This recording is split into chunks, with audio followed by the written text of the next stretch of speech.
William Shakespeare's earliest success as a playwright came by featuring a physically deformed and delightfully wicked protagonist whom the audience to this day loves to hate. His name, Richard III. Written about 1592, Richard III bookends the Henry VI plays, which serve as highly theatrical and time-compressed versions of English history from King Henry V's death in 1422 to the Duke of Gloucester's plots to become King Richard III in 1483. These events, some of the bloodiest in English history, are known as the Wars of Roses. The roses signified two houses that held claims to the royal throne of England.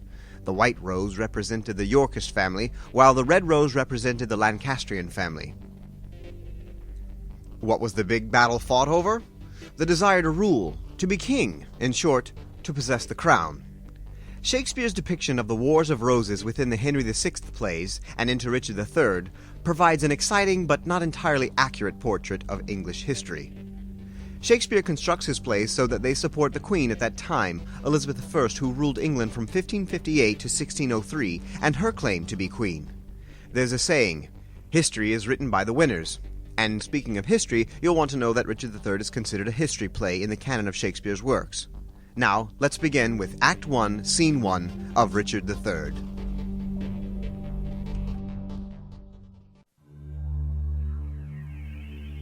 As mentioned earlier, the events within the play Richard III happened just after Shakespeare's play Henry VI, Part 3. Toward the close of that play, Richard, who at that time went by his title Duke of Gloucester, warned that he would blast King Edward's offspring and hold the English world upon his misshapen thick shoulder. By the time the play Richard III opens, the Wars of the Roses were at a close. Peacetime events and general merrymaking were being planned among the masses, but Shakespeare doesn't begin this play with a large crowd scene enjoying some revelry. Instead, Shakespeare includes stage directions at the top of the play that state that Richard, Duke of Gloucester, enters solus, or, in English, alone. Richard is usually played as a character who has a hunched back, a withered and virtually useless left arm, and one leg shorter than the other so that he has a bit of a limp. He begins his famous opening soliloquy, "Now is the winter of our discontent, made glorious summer by this son of York." Shakespeare means to have the actor playing Richard to command forcefully the audience's attention, and so Richard enters alone, begins with the word now, and speaks directly to the audience. Shakespeare does this intentionally because he wants the audience to enjoy Richard, since he will be punished by the end of the play. Richard's soliloquy lets us know that England is at peace, that the soldiers' attention has turned from fighting to interest in women, that Richard himself is not shaped for lovemaking, and that he plans to go about setting his brother Clarence and the current king, King Edward, in deadly hate the one against the other. When we first see Richard's brother Clarence, he is being led to the Tower where he will await sentencing. Now, the Duke of Gloucester, yes, that's Richard's title in the early part of the play. He'll be referred to as Richard when he wins the crown later in the play. He approaches Clarence and pretends that he, Gloucester, cares about Clarence. Not true. The whole scene is Gloucester faking it to Clarence. It's Gloucester smiling in Clarence's face while he stabs him in the back. Even better still is the next scene when we see the beautiful Lady Anne enter the stage, mourning the loss of her uncle, the former king, King Henry VI, only to be stopped in the midst of the funeral procession by none other than Gloucester. Henry VI is the guy who Gloucester kills at the very end of the Henry VI plays. Gloucester has some nerve stopping Lady Anne because he's the one who killed not only Henry VI, the guy in the coffin during the scene, but Lady Anne's husband, Prince Edward of Wales. Now picture this. Lady Anne, probably dressed all in black, is surrounded by armed guards and other men who are capable of fighting, and the guy who killed her husband, Gloucester, manages to scare everybody away. The only person who stands their ground is Lady Anne. This scene is often referred to as the wooing of Lady Anne, because Gloucester does indeed woo and win Lady Anne. Appalling? Perhaps. Exciting to watch? Absolutely. And Lady Anne knows that Gloucester is to blame. "Thou wast the cause and most accursed effect," she spits at him. And not just figuratively spits at him with those words, but later in the scene she actually purses her lips and spits at him. "Would that it were mortal poison," she says. By the end of this jaw-dropping scene, Gloucester has convinced Lady Anne to marry him. But this audacious, even outrageous victory is small time for Gloucester. He has his eye on the crown, and nothing will stop him from obtaining it. Meanwhile, Queen Elizabeth, no, not Queen Elizabeth who ruled during Shakespeare's lifetime, but Queen Elizabeth who is a Yorkist and sister-in-law to Gloucester, that Queen Elizabeth suspects that Gloucester is up to no good. She is expressing her concerns to other minor characters when Gloucester bursts in and, lying, says that it is Queen Elizabeth who has imprisoned Clarence in the Tower. The audience knows this is a lie, Queen Elizabeth knows it's a lie, but Gloucester manages to convince the other minor characters, including Derby, Hastings, and Buckingham, that it is indeed the Queen who has poisoned the mind of the King against Clarence. While Queen Elizabeth and Gloucester argue, Queen Margaret, the Queen who was married to King Henry VI during the earlier Wars of the Roses, enters and tells us the truth about what Gloucester has done and the evil that he plans to do. Both women using the title Queen may seem confusing at first, but it's really not. Just keep in mind that Queen Margaret used to be the ruling queen, but no longer since she and her husband, Henry VI, lost the Wars of the Roses to Queen Elizabeth, who is now the ruling queen. Who's the king, you ask? That'd be Queen Elizabeth's husband, King Edward, who is actually lying on his deathbed as the two queens speak. After Queen Margaret has finished her tirade about how evil Gloucester has been and will continue to be, everyone clears the stage except Gloucester, who plots the death of Clarence with two hired assassins. When the two hired murderers arrive in the tower to knock him off, Clarence eloquently pleads his case and almost manages to change their minds, thus saving his own life. But alas, Clarence's words aren't quite enough, for the more hard-hearted murderer stabs poor Clarence in the back while his accomplice watches, fearing for his mortal soul. That's the first of several murders that will happen in the play. Here concludes Act 1 of Richard III for iHearShakespeare. At Act 2, Scene 1, King Edward has managed to rouse himself out of bed, although he is very sickly, in order to hold a gathering meant to secure the peace and bring about unity among the ruling members who had been fighting each other during the recently concluded Wars of the Roses. All seems to be going well and harmoniously until Gloucester makes his entrance. Gloucester simply oozes compassion, understanding, and forgiveness to everyone in the gathering. He's waiting, you see, until someone asks about Clarence, who he had murdered by the two assassins. The opportunity comes when Queen Elizabeth suggests that Clarence be included in the gathering. Faking frustration and grief, Gloucester exclaims, "Who knows not that the gentle Duke, Clarence, is dead?" Everyone is shocked. Poor King Edward can hardly bear the news of his brother's death. He is escorted away only to die of heartbreak. As the gathering dissolves, Gloucester comments to Buckingham that Queen Elizabeth looked pale and guilty at the news of Clarence's death. Gloucester will gain an accomplice, a right-hand man, so to speak, in the greedy Buckingham. We next encounter the Duchess of York, who is Gloucester, Edward, and Clarence's mother. She is sitting with her two grandchildren, who are simply referred to as boy and girl. They are Clarence's children. The Duchess of York laments the loss of her two sons, Clarence and Edward, and expresses the shame she feels toward Gloucester. She is soon joined by Queen Elizabeth, and together they bewail the loss of their loved ones. To help alleviate Queen Elizabeth's grief, Dorset and Lord Rivers remind her that she must send for her son, Prince Edward, to come and claim the title of king immediately. Lord Rivers offers consolation by stating, "Drown desperate sorrow in dead Edward's grave," referring to the older king who just died, and continues with, "and plant your joys in living Edward's throne," which of course refers to the younger Prince Edward, who will be arriving shortly from another town in England. Just as a ray of hope seems to be appearing, who should enter the scene? Why, Gloucester, of course, followed closely by his newfound partner in crime, Buckingham. Stanley, Hastings, and Ratcliffe also come along, but only to meet with the Queen to decide just who will go and fetch the young Prince Edward. Lord Rivers, who had entered earlier, decides to go with Hastings to provide safe escort for Prince Edward. Not to be left out, Buckingham advises Gloucester that they too should go along to get the young prince. The stage clears of nobles, and citizens 1, 2, and 3 appear. During this brief scene, the citizens function to express the general fears and anxieties of the community at large. Their questions and comments ask, "Will living conditions be better under the new queen? Did you hear that the king is dead? Woe to a land that's governed by a child," and "Truly the hearts of men are full of fear." We next see Queen Elizabeth, the Duchess of York, that's Gloucester's mother, and Archbishop of York. The three characters are discussing the arrival of Prince Edward when a messenger bursts in and explains that Gloucester and Buckingham sent to prison Queen Elizabeth's most faithful supporters, Lord Rivers, Lord Grey, and Sir Thomas Vaughan. And for what offense? The messenger cannot say, for he does not know. "I see the ruin of my house," exclaims Queen Elizabeth. Now fearing for her own safety, Queen Elizabeth flees to sanctuary and, hopefully, out of Gloucester's wicked reach. Here concludes Act 2 of Richard III for I Hear Shakespeare.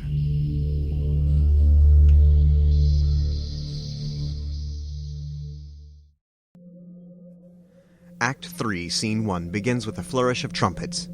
The young Prince Edward has arrived in London, and the first to greet him are Gloucester and Buckingham. Prince Edward complains that his travel was made tedious, wearisome, and heavy due to the crosses on the way. Crosses here suggests both the physical objects that can make for difficult travel, such as fallen trees or large boulders, and it also frames the young Prince Edward as a Christ figure who, after shouldering his cross for a great distance, will be sacrificed for the greater good. Prince Edward's words are cautious and carefully chosen when he speaks with Gloucester, and we, the audience, are therefore encouraged to believe that Prince Edward would make a good ruler. Hastings finally arrives to meet the prince, only to have to share the news that Queen Elizabeth has flown suddenly to sanctuary. Gloucester is quick to suggest that Prince Edward should wait in the Tower until his coronation day. "I do not like the Tower," says Prince Edward. The small group is soon joined by the young Duke of York. He is yet another young and hopeful who could be crowned if there were no other more direct choices. The clever Gloucester manages to send both boys to the Tower for safekeeping. Gloucester next begins sniffing out Prince Edward's supporters. Anyone who supports Prince Edward will become a target for Gloucester. Next, a messenger goes to Hastings early the next morning with a warning from Lord Stanley, who had a dream about a boar that tore off his helmet. A boar is a wild pig and the animal on the coat of arms that Gloucester wears. But Hastings does not heed Lord Stanley's warning that comes in the form of a dream, and instead readies himself to go to the council meeting to plan the coronation of Prince Edward. Catesby enters and alludes to the fact that Gloucester seems bent on wearing the garland of the realm, the crown. Hastings replies, "I'll have this crown of mine," referring to his own head as crown, "cut from my shoulders before I'll see the crown so foul misplaced." Catesby further informs Hastings that Lord Rivers, Lord Grey, and Sir Thomas Vaughan, who are being held at Pomfret Castle, have been ordered by Gloucester to be executed this day. We even get a brief scene that includes the three innocent men walking toward the block whereupon their heads will be chopped off. Lord Grey comments that Queen Margaret's curses and prophetic warnings about Gloucester are true. We quickly turn to the council meeting where the gathered nobles shall determine the date of the coronation. Hastings has taken the lead among the men and, confident that Gloucester will agree, for Gloucester is not yet present, suggests that Gloucester will concede to have Prince Edward crowned tomorrow. Gloucester enters on cue, offers greetings to the assembled group, and then sends the Bishop of Ely, who has been sitting at the council table, to get strawberries. The red strawberries, which the Bishop of Ely will bring in a bowl, are meant to foreshadow Hastings' death. Next, Gloucester's temper flares. Gloucester shows his withered arm, calling it a blasted sapling, and says that his arm was created this way because of the witchcraft that Queen Elizabeth and Jane Shore have worked upon him. Jane Shore is Hastings' mistress, and now Gloucester is blaming Hastings for having relations with her. "Thou art a traitor," Gloucester hurls at Hastings, followed by, "Off with his head," and indeed Hastings is taken away to his death. Gloucester appears in the next scene clad in old and battered armor, and through hypocritical tears shows the head of Hastings to the gathered crowd, saying that he must weep that Hastings had to die so.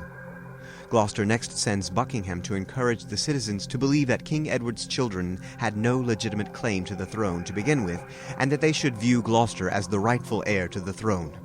Like a good henchman, Buckingham goes to the citizens to plead Gloucester's case, but has no luck in fooling the people. Gloucester even positions himself literally between two clergymen and feigns piety in hopes of gaining the citizens' support. With the mayor present, Buckingham and Gloucester have a contrived conversation that makes it look like Gloucester must martyr himself by accepting the royal nomination to become king. Indeed, Buckingham puts on an act and begs Gloucester to accept the crown on behalf of the citizens and England. Gloucester finally says, "Will you enforce me to a world of cares? Call them again, I am not made of stones." Gloucester's coronation is set for the next day. He makes his exit, still accompanied by the clergyman with a sly, triumphant grin on his face. Here concludes Act 3 of Richard III for I Hear Shakespeare. Act 4, Scene 1 opens with Queen Elizabeth, the Duchess of York, and Lady Anne being told that they are forbidden to see the young princes who are held in the Tower. They are, of course, outraged, but unable to do anything about it. Meanwhile, Stanley arrives with news that Lady Anne is to journey to Westminster for her coronation alongside her husband, Gloucester, who will go by the title King Richard III thereafter. This news does not bring joy to the women. Instead, it provokes a fresh wave of curses and cries of despair. At long last, the day has arrived, and the Duke of Gloucester is crowned King Richard III. Immediately after being crowned, Richard summons Buckingham to his side and shares his insecurities, admitting, "But shall we wear these glories for a day?" The young Prince Edward lives, and so too does the Duke of York. Both could easily claim the crown and thus displace Richard. Buckingham becomes uneasy, for he knows that if Richard feels threatened by someone, then it likely means death to that person or persons. The young Prince Edward and the Duke of York are just such persons. The unease Buckingham feels doesn't go unnoticed. Richard says, "Thou wast not wont to be so dull." And then, "Shall I be plain?" he says. "I wish the bastards dead." Buckingham simply responds with, "Your Grace may do your pleasure." Buckingham doesn't want to be a part of these murders. So disturbed and distressed by the direct comment Richard has made, Buckingham must leave the room. Richard becomes furious and asks a nearby page if he knows anyone who will commit murder for money. "Tyrrell," says the young page, and Richard immediately sends for him. Desperate to keep the throne, Richard next decides that he must be rid of his wife Anne and then marry his dead brother Clarence's daughter Elizabeth. Richard sends Catesby to rumor it abroad that Anne is sick and like to die. Meanwhile, the speedy page has brought Tyrrell to Richard. Richard hires Tyrrell to murder the two princes held in the Tower. At the conclusion of their bloody bargain, Buckingham returns, resolved that he should now be paid off for helping Richard attain the throne. Buckingham demands of Richard, stating, "My lord, I claim the gift, my due by promise, for which your honour and your faith is pawned, the earldom of Hereford, and the movables, which you have promised I shall possess." Richard responds with, "I am not in the giving vein today," then exits with his loyal subjects. Buckingham recalls what happened to Hastings and resolves to flee the land before Richard has him executed, too. Next, we find Tyrrell relaying to Richard the news that the two princes, Prince Edward and the Duke of York, have been killed. Satisfied, Richard begins to focus on how he will woo the young Elizabeth, only to be interrupted by Ratcliffe, who brings news that men are answering Richmond's call to go to war against Richard. Richard responds immediately to Richmond's mounting army by calling up his own army. "Go muster men. My counsel is my shield. We must be brief when traitors brave the field." The action next moves to the trio of sorrowful women, Queen Margaret, Queen Elizabeth, and the Duchess of York. The three women again bewail their losses and curse Richard for causing so much pain and suffering. Richard marches toward the women with his followers. He is stopped short in his tracks by his mother, the Duchess of York, who curses him bitterly. Richard ignores her and begins speaking with Queen Elizabeth about marrying her daughter, the young Elizabeth. Richard states that such an arrangement is to the Queen's advantage, so that she may advance her children. The two nobles banter at length in a verbal standoff that concludes with Queen Elizabeth delivering an enigmatic proposition. "Shall I go win my daughter to thy will?" Richard responds with, "And be a happy mother by the deed." Unwilling to argue further, Queen Elizabeth says, "I go. Write to me very shortly, and you shall understand from me her mind." Queen Elizabeth exits, and Richard quips, "Relenting fool and shallow-changing woman." No, we do not like Richard anymore, and we, the audience, are ready to see his downfall.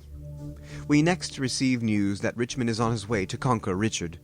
The only good news for Richard is that Buckingham has been captured. Here concludes Act 4 of Richard III for I Hear Shakespeare.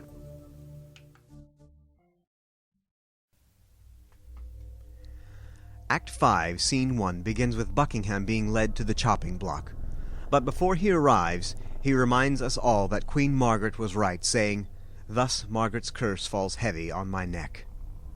We move quickly from that scene to our first sighting of Richmond on the battlefield.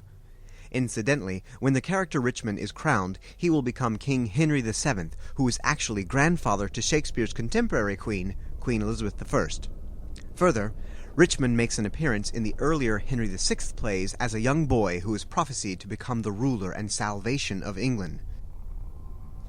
And now, the moment has come for him to fulfill his destiny. Richmond's speeches to his troops and the audience are all otherworldly, for he is an instrument of divine intervention and sent by God himself to set things right. Shakespeare clearly paints Richmond as good and holy, especially since his play would be seen by Richmond's very own granddaughter, Queen Elizabeth I. Whenever Richmond speaks, it is with an air of divine right. Whenever Richard speaks, it's with uncertainty and fear. The two leaders, set on Bosworth Field, speak to their troops and do their best to inspire courage and fearlessness. Richard is, of course, unsuccessful at this. When Richard goes to sleep, he will be visited by the ghosts of his victims who curse him, stating, "Die and despair." Richard finally wakes from his nightmares and, pleading for mercy for the first time, he cries out, "Have mercy, Jesu." It should be remembered that Richard's words after he killed King Henry VI in the Henry VI Part 3 play included, "I am myself alone." Indeed, since he uttered those words, that is the way he has been and will be until his death. "And if I die," says Richard after his nightmare of encounters with ghosts, "no soul shall pity me." Upon daybreak, Richard and Richmond buckle on armor and prepare for combat. Richard notices that the sun does not shine on this day, a bad omen for him. Richmond rallies his troops with an inspiring oration, while Richard offers vehement curses toward the invading army. The battle begins. The physically deformed Richard is seen without his horse. He cries, a horse, my kingdom for a horse." Richard defeats many men, but in one-on-one combat he is slain at Richmond's hands. "The bloody dog is dead," shouts Richmond to his victorious troops. He shows compassion and leadership by insisting that Richard and the other noblemen be buried properly. He adds that England hath long been mad, and the York and Lancaster houses have been divided. No more, for Richmond will marry the young Elizabeth, thereby uniting the two houses honorably. Richmond assures us that even his children will make the right choices while ruling and enrich the time to come with smooth-faced peace and fair, prosperous days. The last line of the play is spoken by Richmond. He says, "That she may long live here, God say amen." The she in this context refers not only to peace, but also to Queen Elizabeth, who likely saw and approved of Shakespeare's play. Here concludes Act 5 of Richard III for I Hear Shakespeare.